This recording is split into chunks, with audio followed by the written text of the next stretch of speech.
thrilled to be with all of you today for this celebration. Great. Oh, thank you. I got so excited about these wands. Hi, we are absolutely thrilled to participate in the celebration of the inimitable Betty Corwin.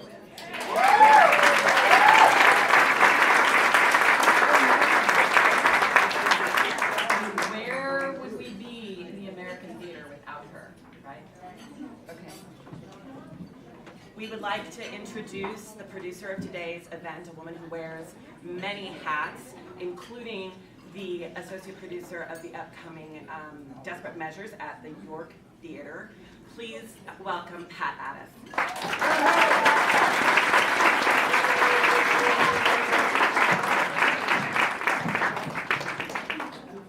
Getting tougher and tougher. I am so excited to be here and to honor Betty. She, to me, is the visionary of all women in the theater. And we all love her, and we thank her so, so much. And what can I say? We all know how fabulous Betty Corwin is and what she has meant to women in the theater. And we're all about women.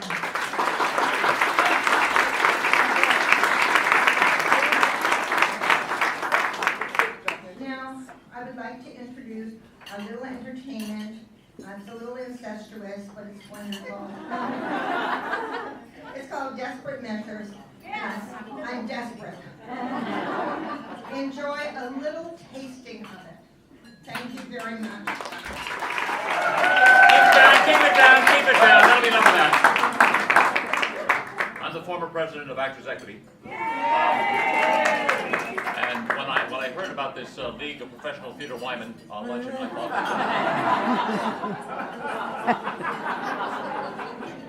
professional theater women? Okay, fine. Honoring Betty Corwin, I wanted to be here. And so before we launch into our numbers from the show that I'm doing, but fortunately you won't hear me sing, so that's the good news. It's called Desperate Measures, but I just want to say, in honor of Betty, the American thespian, Edwin Booth, coined an inconvenient truth 150 years ago.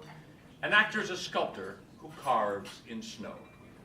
Now this remained true for 100 years. The applauded performance just disappears. But thanks to this afternoon's honoree, that changed in 1970. A Connecticut housewife named Betty C. and some cutting-edge technology, 3/4-inch U-matic videotape, created the Theater on Film and Tape archive up in Lincoln Center, where theater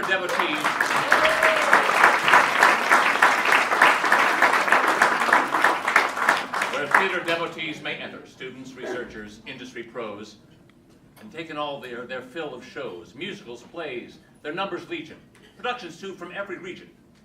By Betty's legacy surrounded, Edwin Booth would be astounded. Perhaps his words would be rechosen. An actor's art can now be frozen.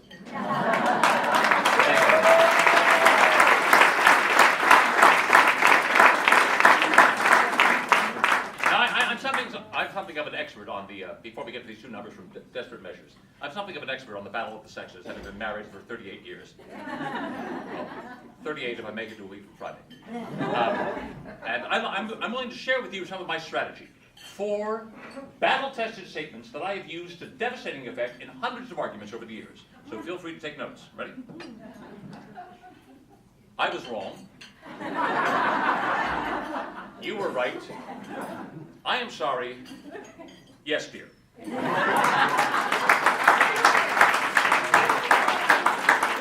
Now, in Desperate Measures, Johnny Blood shoots a man defending his girlfriend Bella Rose, the saloon girl, who then sleeps with the repulsive governor to earn a pardon for Johnny. And here are 2 younger, much more attractive, and more tuneful members of the Battle of the Sexes, Lauren Molina and Connor Ryan, singing about who loves each other more in Just imagine here, this scene here is a jail bars. That is all. Johnny's in jail. I'm in jail, she ain't. We're gonna give you a little taste of the scene before. Johnny!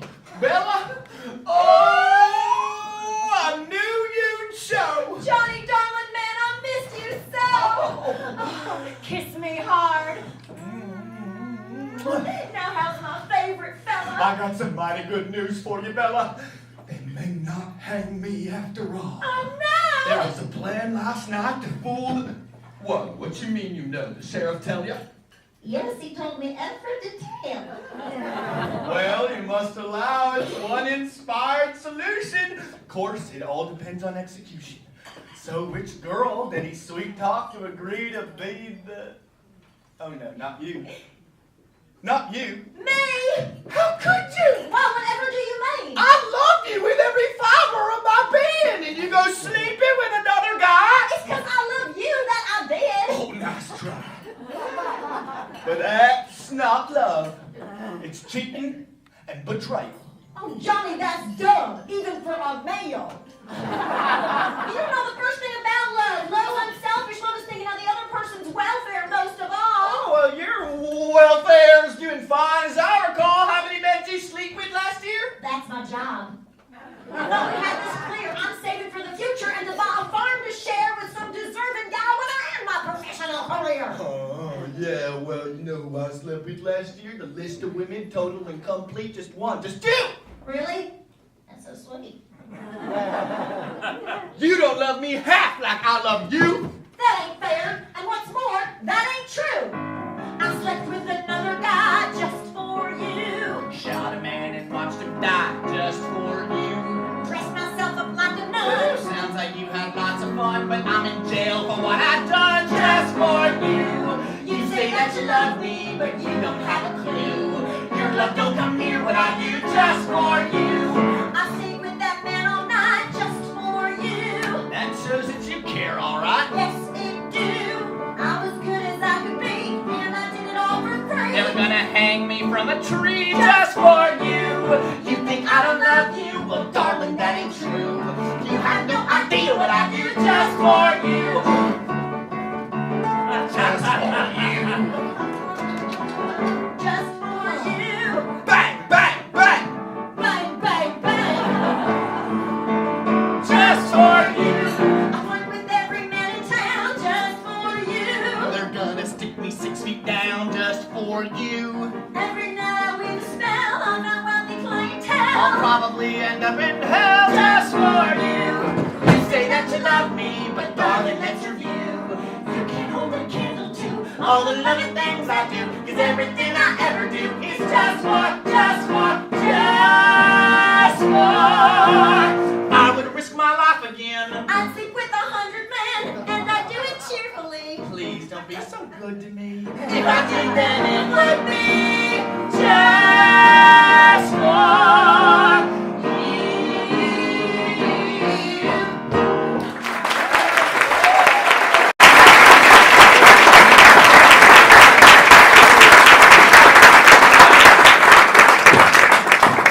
Samuel Johnson famously said, when a man is to be hanged, it concentrates the mind wonderfully.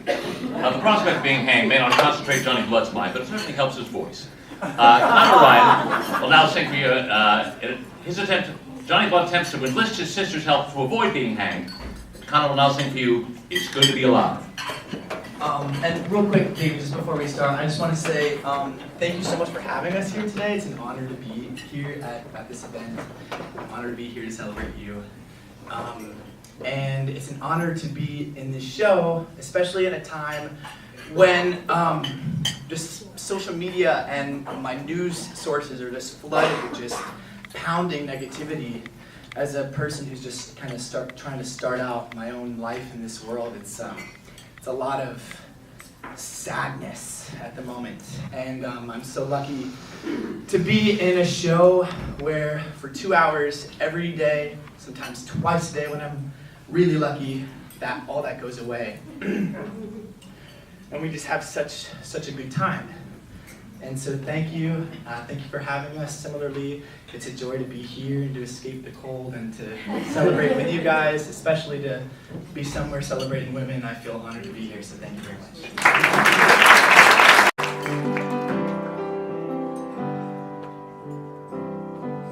See that herd of birds riding through the blue.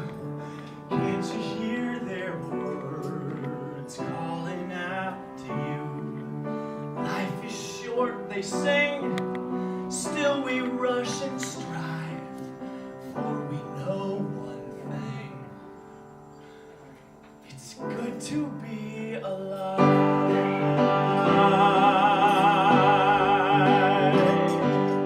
Cactus on the plain wrestle with the dust, panting for the rain just because they must. Still somehow they grow, still somehow they thrive. Could it be they know it's good to be alive?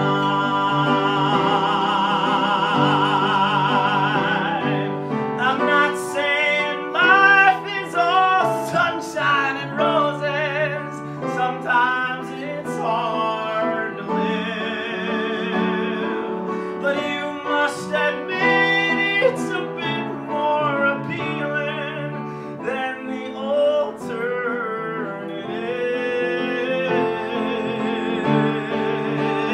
Hear the coyotes bay in the desert night, shadowing their prey, lusting for a fight, brawling tooth and claw. That's how they survive. They know but one law.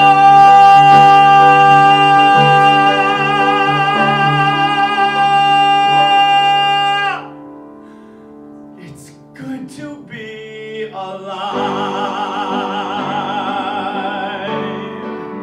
It's good to be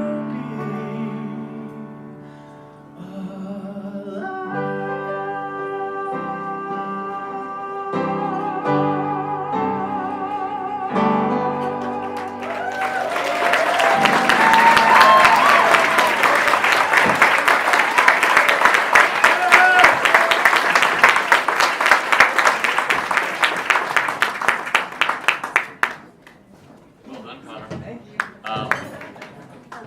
Thanks. We are in Desperate Measures over the York Theater between now and November 26th, and I've just gotten word that due to overwhelming popular demand and a reprieve from my parole officer, we've been extended to the end of the year. So please come see it.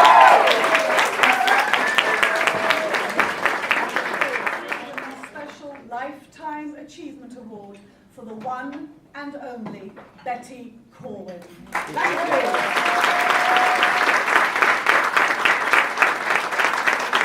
The League of Professional Theater Women champions women in theater.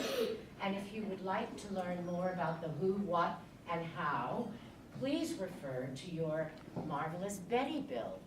No playbills today, Betty Bills. And all you would like to know about the League is in there.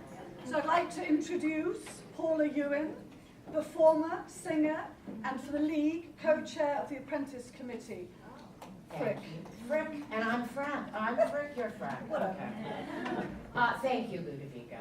And I'd like to introduce you, Ludovica Villahauser, Director, Artistic Director, and Co-Vice President of Programming for the League, with Jana Landau. Where are you, Jana? There you go.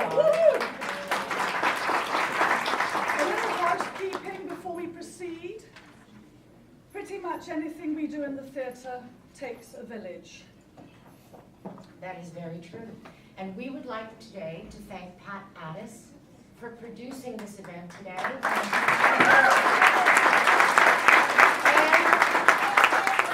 to our ambassadors. I could not have done anything without the remarkable Ludovica Villahauser.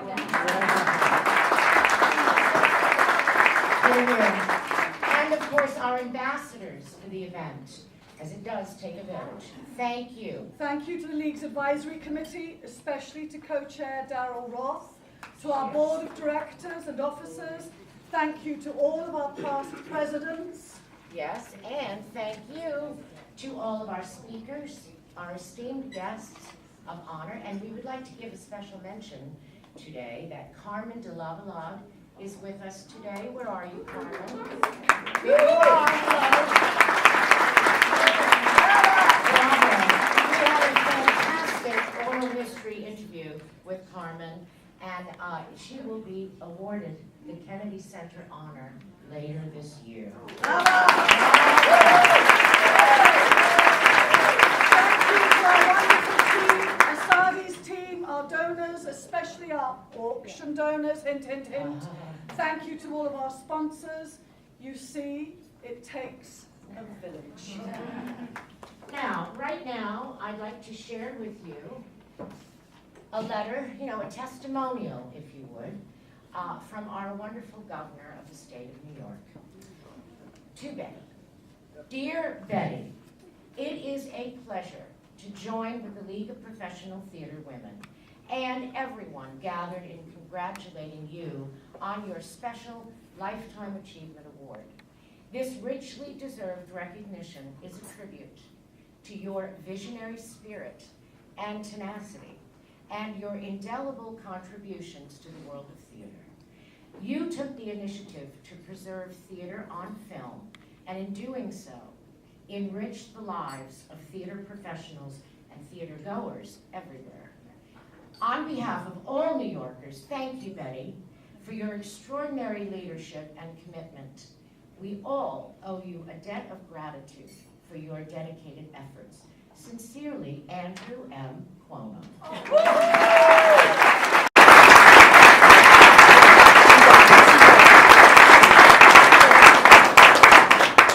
And from Charlotte St. Martin, President of the Broadway League. Dear Betty, in this wonderful world of theatre, you have made a huge difference.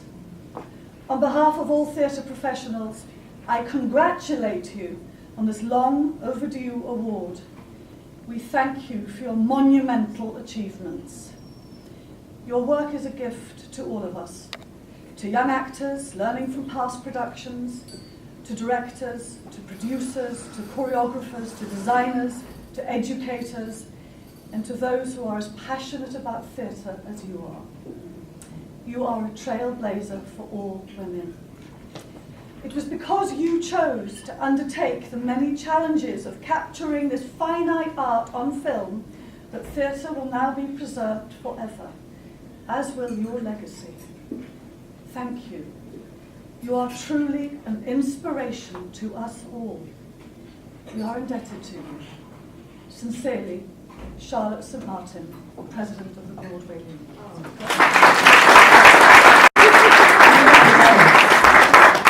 Now, the moment we've all been waiting for. Please raise your glasses. Well, the beginning of moments. There's a slew of moments coming. Right now, we would like to take our glasses, which you all should have a glass of champagne, thanks to Sophia Brown, and toast Betty Corwin for being the wondrous, exemplary trailblazer, visionary leader, and most of all, the amazing spirit she is, and so much more. To Betty. To Betty. Thank you.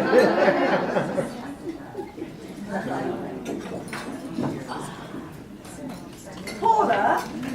Yes? Can you introduce the other Paula? Oh, there's another Paula here. Yes, there is. Yes, there are two Paulas. I can only imagine who you mean. We would like to welcome our Pulitzer Prize winning Paula Vogel, who truly needs no introduction, except sincere congratulations to you and from all of us here for your body of work and for your most recent success on Broadway, The Extraordinary Indecent. Thank you.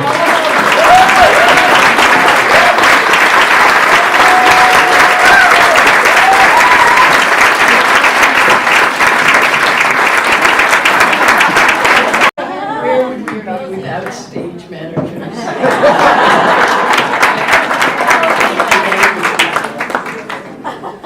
Ladies, gentlemen, and particularly after last night's election, my non-violent friends. It is a pleasure and a privilege to say a few words about Betty Corwin, and it is delightful to be in a room where we are a community because we know and we love Betty Corwin. Short little story, here's how I met Betty. When I was 26 years old, I came home one day to my 5th-story illegal walk-up to find the locks and front door removed, evicted from a rent I could afford. The next day, I went to Lincoln Center Library to apply to be a secretary at Theater on Film and Tape with a somewhat edited resume. I passed the typing test with ease, happily met Betty Corwin, and I was hired as her secretary with benefits. I happily settled into my job, but on the second week, Betty appeared in front of my desk with a clipping folder from the theater collection. "Paula," she said, "you left a few things off the resume." "Betty, just because I have a graduate education and I write plays doesn't change my typing speed." "No," she said, "it doesn't. But now I have to find the money to raise your salary and give you a change of title." And thus I became production supervisor at Theater on Film and Tape and entered the world of Betty Corwin. Now, we may know the basics of this story, but it still bears repeating. Betty Corwin worked in theater as a script reader and a production assistant to the producers Martin Gable, Carly Morton, and Paula Stone. In 1951, she moved to Connecticut with her husband, Hank Corwin, where she raised her 3 children. There she co-founded the World Affairs Center, a bookstore and center for civil and human rights in Fairfield County. Betty also became an ASCAP songwriter. And perhaps most fittingly for her future career in wrangling with artists and unions, she volunteered in the psychiatric emergency room at Jack Hospital in the Bronx. When her children were fully hatched, Betty had a vision for something we needed. We perhaps didn't realize how much we needed Betty's idea, an archive of taped recordings of theatrical performances live in front of an audience. In 1969, unpaid, Betty bargained for a desk, a phone, and 3 months of time at the Lincoln Center Library to see if she could actualize an idea that some had toyed with before her. 2.5 years later, Betty had negotiated with 9 theatrical unions, including YATSE, Actors Equity, American Federation of Musicians, United Scenic Artists, the Dramatists Guild, SSD&C, to provide the archive that would safeguard against piracy, that would be used for educational study, and that would be secured for this study under supervision. From scratch, Betty taped the first acquisition to Toft, a play called Golden Bat, I believe. I think it cost $200 that you somehow or other cobbled together. And I understand there was a 1-camera shoot with a very stoned director.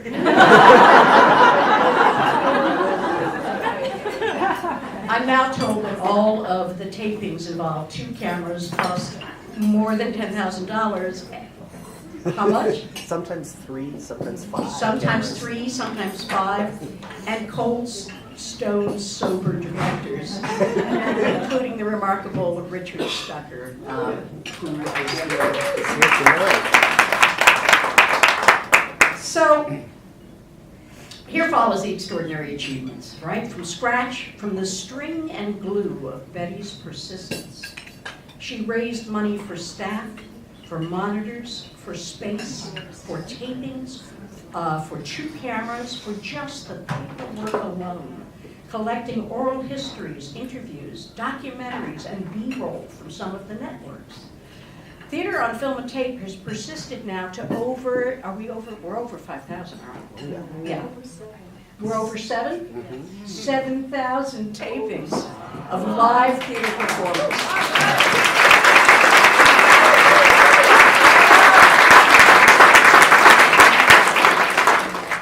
In my 2 years there, I witnessed the triage that Betty Corwin performed. A phone call on a Friday afternoon from a distraught producer. The show is closing tomorrow, and Betty would leap into action with us behind her to secure money and permissions for its future. The grant doesn't come through. Wait, there's a deadline for another grant. Quick, grab a sandwich, get to the taping. In the midst of catching the trains to Westport, Betty managed as well to be a Tony nominator and an adjudicant on so many panels doing good causes for our field. And she has been the recipient of many, many awards in your program. Outer Critics Special Award, Lifetime Achievement from the Broadway Theater Institute, Certificate of Appreciation from the City of New York, Obie Awards, awards from Drama Desk, Women in Communications, Villager, and a Westport, Connecticut Arts Award for Lifetime Achievement. And her dedication has ensured that theater on film and tape, and I just lost my word processor. Here we go. Why are you doing that on me? That her successor would be the director Patrick Hoffman, and due to this relationship and due to his stewardship, theater on film and tape still survives, still a daily juggling act. Continuing Betty's vision. Still a daily juggling act of budget and time, but still a repository of excellence in our field. Betty, I need to take a moment to thank you. There are not many day jobs that we as artists in our lives stay in touch with.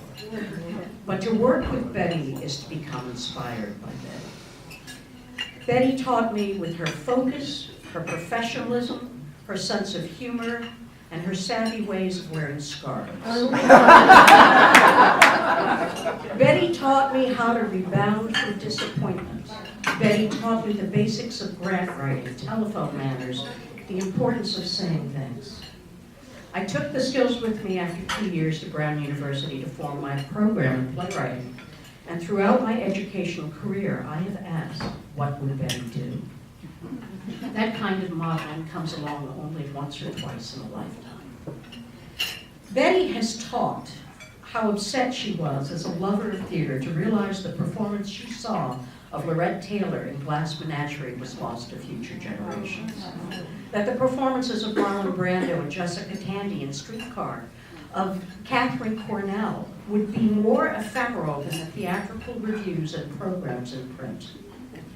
I think it's interesting that Betty persisted and pursued her vision of an archive in the last third of the 20th century, in the aftermath of a hideous genocide that attempted to destroy cultures as well as people.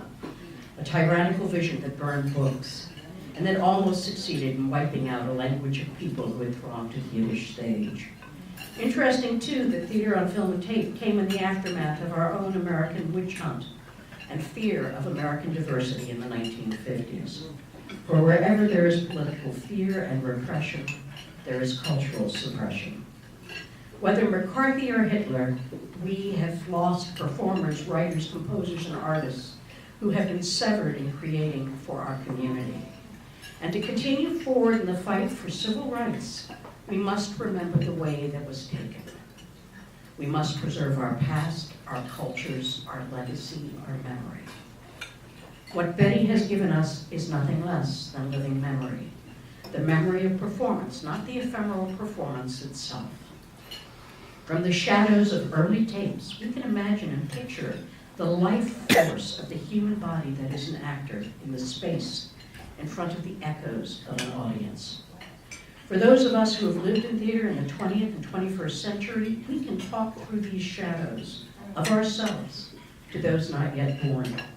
And hopefully that generation, the not yet born, will watch the tapes and imagine new works and classics for their audiences that lives and breathes on stage. And hopefully, too, they will ask of themselves the question, what would Betty do? Participate. Live a full life of family, friends, community. And then, with the 60 hours a week on the side, breathe theater, live theater, pass it on. Ladies and gentlemen, the extraordinary Betty Corwin.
beautiful introduction. She took away half of what I was going to say. That's perfect. And the fact that she honored Patrick Huffman, who runs the archive now, is my pleasure to share with him.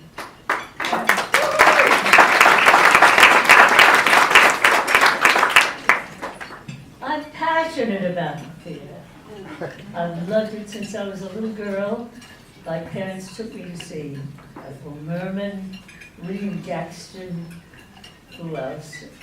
Harry Richmond, all the great actors of those days. And of course, today we don't see them anymore. They're gone. But I really had a thought in mind, even then, I think, that someday, somebody will record these artists. I was honored, really, to be part of the Theater on Film and Tape Archive. I'm pleased that it's gone where it's gone, that it's become what it's become, that Patrick has it still becoming, and that it is as useful as you seem to tell me it is. In 1969, I was working at the Jacobi Hospital in the Bronx as a psychiatric social worker volunteer. And along came this announcement throughout the hospital that the Rockefeller Institute, Rockefeller Foundation, was about to offer 5 women training to become paraprofessional psychiatric social workers. And I thought, oh, I'll do that. And I applied. Part of the application was to write an autobiography, and I started writing the autobiography. And I'm typing away, talking about my mother and father and my brother. And suddenly I found myself typing and saying, the most exciting time of my life was when I worked in the theater. So I thought, what am I doing? I never finished the autobiography. I called the woman in charge and I said, Agnes, thank you so much for helping me find out what I really want to do. The next day I went into New York, started seeing people I had known when I was in the theater, and it was my ex-sister-in-law, Helen Harvey, who was at that point an agent at William Morris, and she said, why did you try to film theater? And I said, are you kidding? And she said, no. She said, everybody talks about it, nobody does anything about it. Why don't you? So I went home, went to sleep, and I woke up the next morning and I thought, she's right. Why not give it a try? Nothing ventured, nothing gained. I went to New York to what I thought was a responsible institution, the New York Public Library for the Performing Arts, and I spoke to the head of the drama department there, and I told him what I wanted to do. And he said, well, what makes you think you can do that? I said, I don't know if I can, but I want to try. I said, I know that before I do anything, I have to get a clearance from 7, 8 unions, how many there were. There's Actors Equity, the Dramatists Guild, the directors and choreographers, the stagehands, the musicians union, and so on. And he said, well, we'll give you a desk and a telephone and 3 months and see if you can get it off the ground. But no money. You'll have to raise your own money. Well, I accepted, started coming in, raised a little bit of money, and in the first 3 months got 1 agreement with Actors Equity. And I thought, well, that's not going very fast. They kept me on to do more, and I thought, I have to have a show. And I knew I couldn't do Broadway, but I could do an off-Broadway show because they didn't require any unions. So I put an ad in the paper for a cameraman, and I hired the cheapest cameraman in New York. His name was Bob Brady, and he had his own equipment. And we went down to Sheridan Square Theater, and we taped The Golden Bat, that was the very first show we taped. And Bob Brady sat there in front of his equipment, totally stoned, haze, smoke above his head. But we had our first tape. We did a couple more of those before we could go any further, and then I thought to myself, well, I can't just go on like this. We've got to have Broadway. If we're going to have a theater on film and tape archive, it must have Broadway shows. Well, I guess in 2 years we got the Dramatists Guild, the directors and choreographers, but we couldn't get the stagehands and we couldn't get the musicians. They hated me. All my letters were answered with a big no. All my telephone calls were rejected. I was distraught. There was no way I could get to these unions. Well, one day, I was walking through 47th Street, and on the front of this building, engraved in the entrance there, it said IATSE. That's IATS, the International Alliance of Theatrical Stage Employees. And I thought, God damn it, I'm going up there.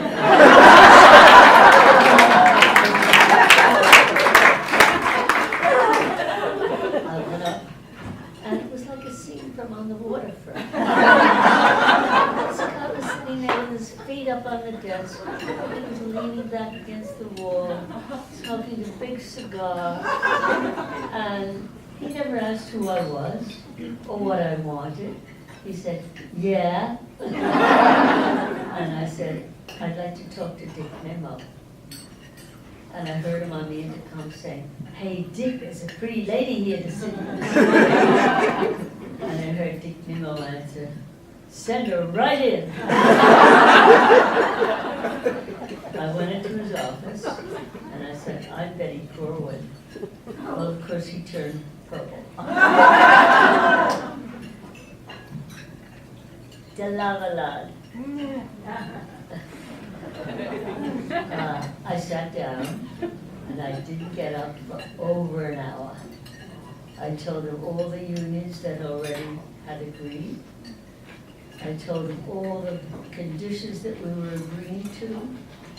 I told him that we were never going to show these tapes to anybody except students, theater professionals, and researchers. The archive would not be open to the general public.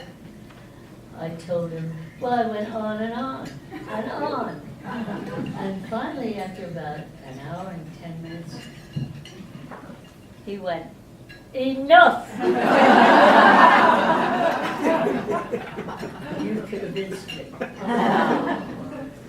And he said, tomorrow morning, we'll have an agreement in your office.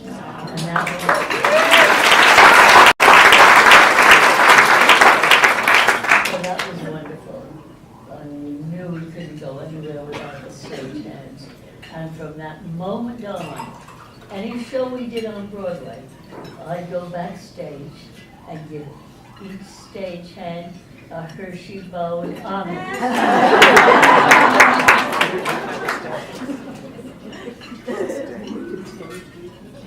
I had one more union. Musicians. The musicians. And they were tough because they had so many occasions of piracy, and they couldn't keep the music under control. But I thought, I'm going to do something. And I went to see this friend of mine, a fantastic lawyer who had just finished with a big takeover between the motion picture companies in Hollywood. And he was finished with that, and I went to him and I said, Mickey, how can I get the musicians union to sign an agreement? He thought for a second and he said, I want you to go to see Sidney Cohen. I'll tell him why you're coming. He owes me one. The next day I went to see Sidney Cohen, and he said, well, I think you have to go to see Hal David. He's the president of the American Federation of Musicians. I'll tell him why you're coming. He owes me one. The next day, I went to see Hal David, and you know what? That's the day we got an agreement with the musicians.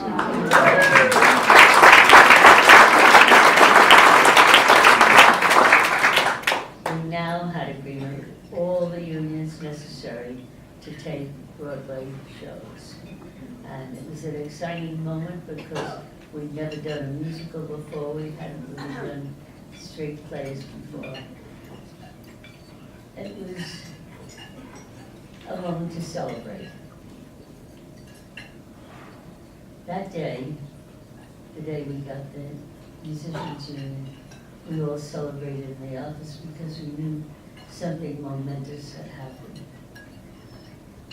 We really could record Broadway shows now. And we started to. And we built the union. And we added many, many good Broadway straight plays and musicals to the archive. Well, at that point, I don't know how many years later it was, but in October of 1931, No. I decided. I'm sorry. 31, not 1931. 71? I'm sorry. In October of 2001. Elected. After 31 years of running the archive, I decided it was time to retire. My husband, who was a physician in Connecticut, had just resigned from his work. He was retired. My children were all up and out and on their own. And I was tired of commuting from Connecticut. So I resigned. The person who took over for me was my adorable, dear, wonderful friend, Patrick Hoffman.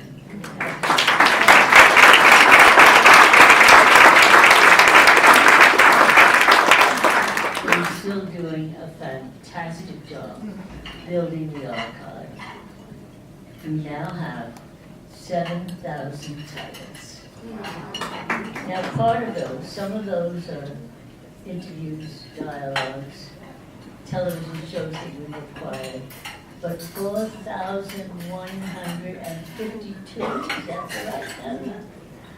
Are live performances of Broadway, off-Broadway, and regional theater productions.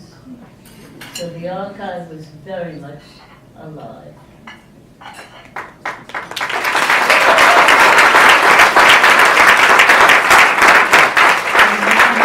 A viewing room with 24 viewing stations. That was quite different from Ruth May's coming to look at the archive after we had taped a couple of off-Broadway shows. And I had this little diminished, shameful television camera that we showed her those shows on, and she said, well, I see that if you had a little money, you could do a better job. And that was the first year we got a very large grant from the NEA. Anyway, here we are now. And the archive is swimming very much above board. Patrick is running a great archive. As I said, we have a viewing room with 24 viewing monitors. We have viewers coming from all over the globe. And we are the largest, most used archive of its kind in the world.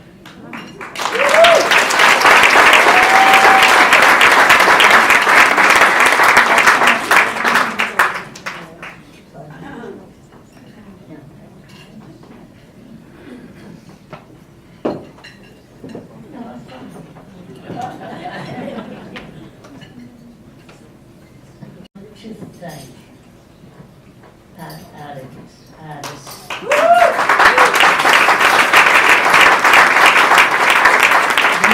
Liebe Willerhausen.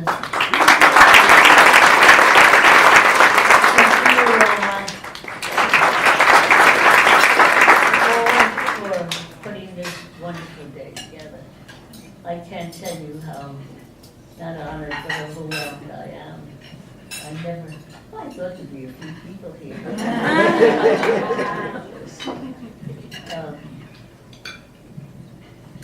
I have one more thing to say. Next week, on October 19th, November 19th, I'll be 97 years old.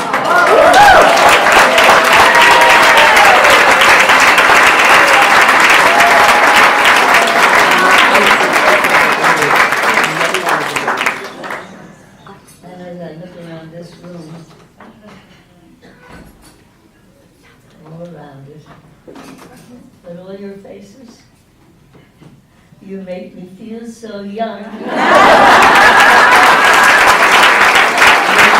feel like spring has sprung, and I'm a very happy person.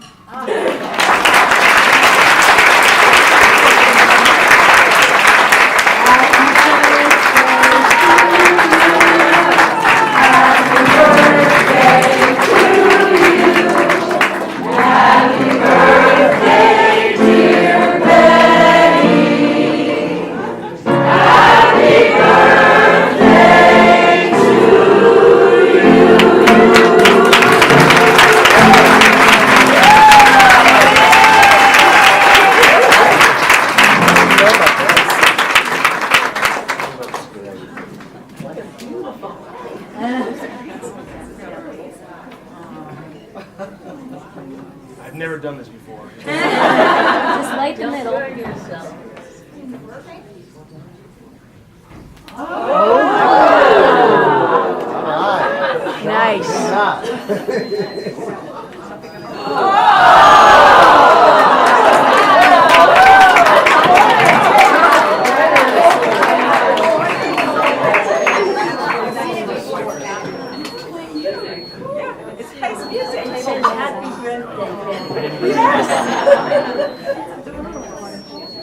I got it. I think it's a musical interlude. I'd like to. May I have a seat again? As you can tell, we've been going off script all day. Thank you. And team at Sardi's have been amazing. They're going to cut it, so you'll all enjoy it. So thank you, Sardi's. Back on script for 2 minutes. Thank you, Betty. What an amazing story. I've been given the great honour of awarding Betty with the League's Special Lifetime Achievement Award today. Before doing so, I'd like to share something with you about my experience with Betty Corwin. Your turn now. Betty and I worked together on the Oral History Programme, which is co-produced by the League and the New York Public Library for Performing Arts at Lincoln Center for 7 years. The Oral History Programme is a series of interviews with truly amazing women of the theatre. We do it 3 times a year. In fact, we had an oral history this past Monday. Linda Weiner, I don't know where she is. Linda Weiner interviewed Sarah Ross. And if you missed it, you missed out. Well, actually, that's not not true. You'll be able to catch us at the library in a few months by making an appointment to view the programme. We were sold out, standing room only. Darryl was thrilled. Tushies on the seats. The event was intimate, educational, and illuminating all at once. One moment, please. The programme continues to be produced by Betty, now with Kat Addis and Sophia Roma. And needless to say, I learned so much from Betty. And once again, I was given the greatest gift the League has to offer its members, the gift of collaboration. We are all so very different. And yet, by collaborating, we experience so much more than we ever would by doing things alone. And in the theatre, collaboration is the name of the game. I learned from Betty the importance of preserving our legacy, our history, our stories. I learned about the gift of foresight, which clearly Betty has in spades. And as Paula Ewan said to me last night, the great gift of consciousness, the understanding that preservation is important and necessary, both for our productions as well as for the creators of theatre, especially when they're women. Sorry, chaps. I've been reminded about what so many of us do in the League: serve. But Betty's service to women and to our industry is more than merely outstanding. It is unique. 25 years of producing the oral history programme.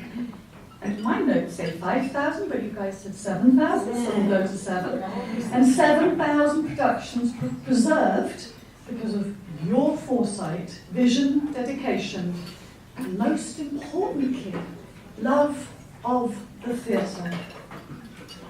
Betty, with this award and that lovely blue box, which I'll give you in a second, we not only recognise all you are, all you have given, all you have done, but also that we love you. Thank you, thank you, thank you.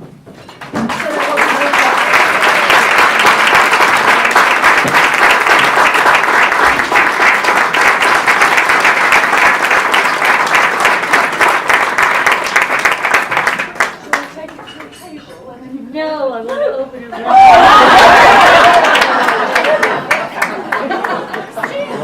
Never opened it, so I don't know how it works. Tiffany. This way.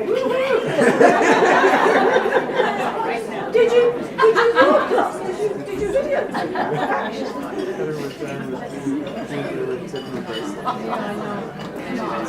Oh, it's only bubble wrap. Oh, it's lots of bubble wrap. Maybe it's something a little bit fragile. What do you think? It's been option to the right.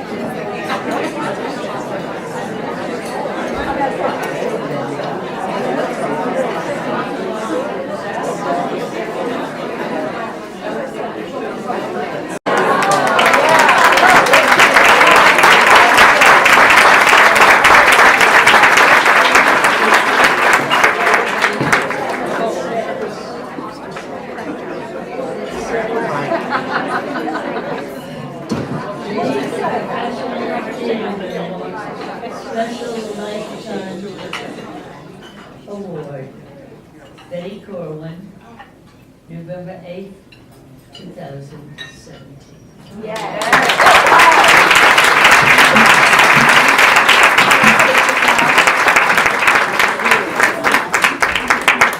Patrick or Deja, thank you. We have a little song we want to play now, don't we? Yes. But the word is woman, not fella.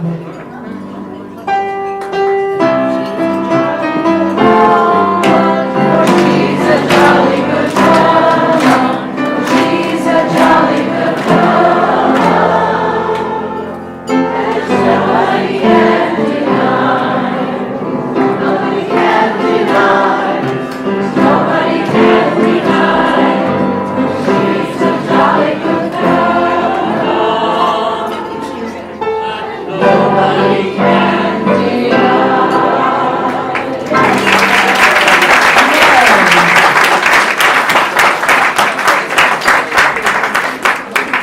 Congratulations, Betty Corwin. We wanted to just share with you, we have some exquisite folks here today, artists, actresses, producers, etc. But we wanted to share 2 more short testimonials from esteemed folks who could not join us but are here in spirit. The first one, Betty, is a letter from Laura Linney, our wonderful Laura Linney.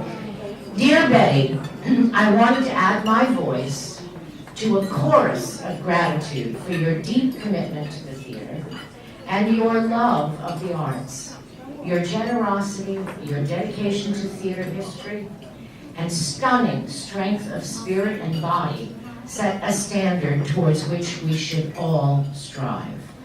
I wish you a magical time during this very deserving event and recognizing all that you have given and given and given. Laura Linney.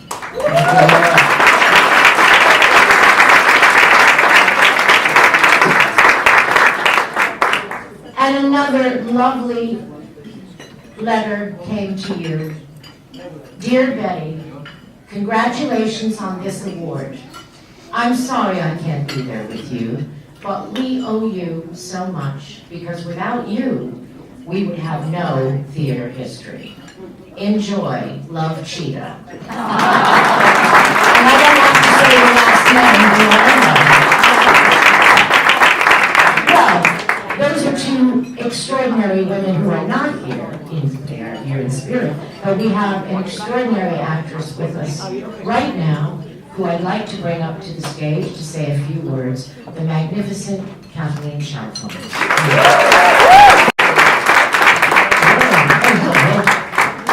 Betty! So, I got here in 1973, just about the time Betty was getting up to her shenanigans. And I started working in tiny little theaters all over New York, off and off, and many more offs than you could say. And we began to discover in that way that we all do when we come to work in the theater in New York that there are certain rites of passage that make you feel as though you are somehow part of the community and you imagine that maybe you're actually doing them.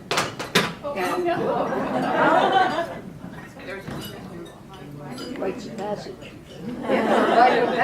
Oh, there it goes. I know. And one of these was when you'd be in some little tiny theater somewhere, and people would start to whisper, "But they're going to film it. They're going to film it for Lincoln Center." And it was like a kind of spiritual MacArthur grave. And it just came out of the air, and then Betty would come, and then the cameramen would come. I don't know if they were stoned or not, but they took the pictures. And it was one of those things that made you feel that you were part of the American theater. And then I have a story about how it sometimes works the other way. I, a long time ago, was part of a production of Endgame at CSC, directed by David S. Bjornson, in which I played Clove. And as you might imagine, this caused a great deal of distress to the Beckett estate. And this is what they said to us. They said, "Well, we only found out about this after you began the run, so you can continue the run, but under no circumstances can it be filmed for Lincoln Center." And what that means is that everyone in the world knew how important what Betty was doing was. And they say that history is written by the victors. Our history is written by Betty Corwin.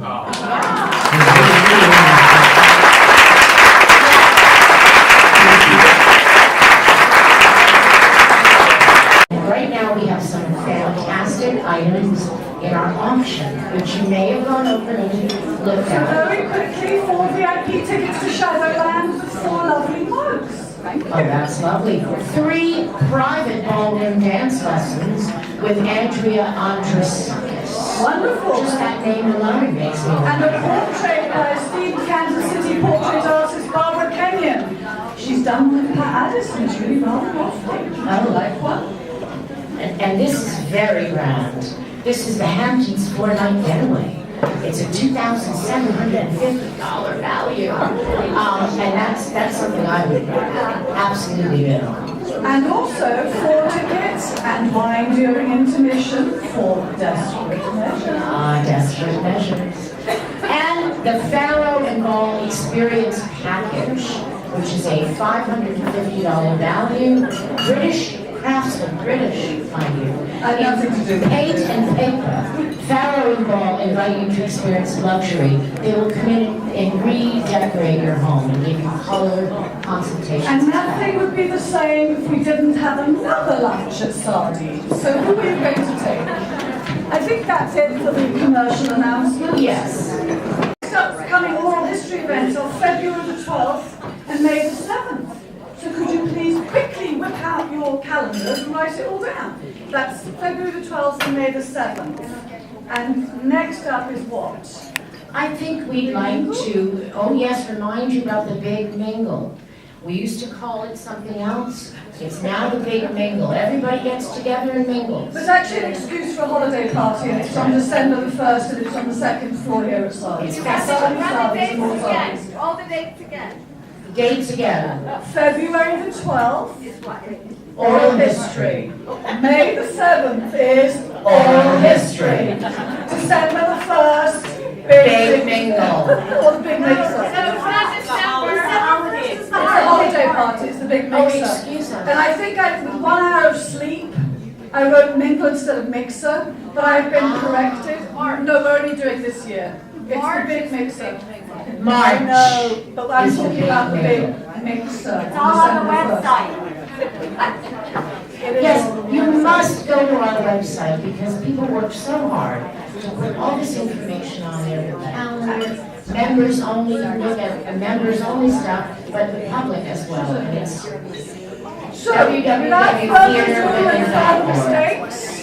So without further ado and further mistakes, because we're really proving that we are frickin' frack, we would like to bring to the stage Pat Addis and Catherine Elliott, who have something very, very, very special for Betty Corwin. Oh yeah. And what makes it special is that it was handcrafted, hand-drawn. So Pat and Catherine, if you wouldn't mind coming to the table. Thank you all for joining us. One more Betty moment. Thank you. Please come up and show us everything that you have to show us.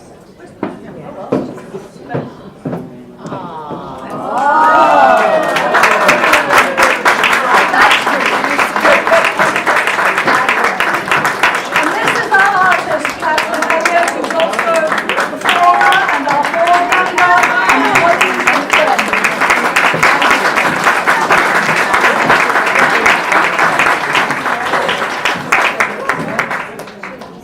Auction items and back to having fun. Thank you, Betty. Oh, well, yes. Oh, wait, I'm sorry. we want to say one other thing. Well, Ludwig did, and I'll say it. Yes. There isn't a single league event here at Sardines, or many of them, where the esteemed actress Estelle Parsons graces us with her company. And we want to thank you for being a loyal league. Thank you, Estelle.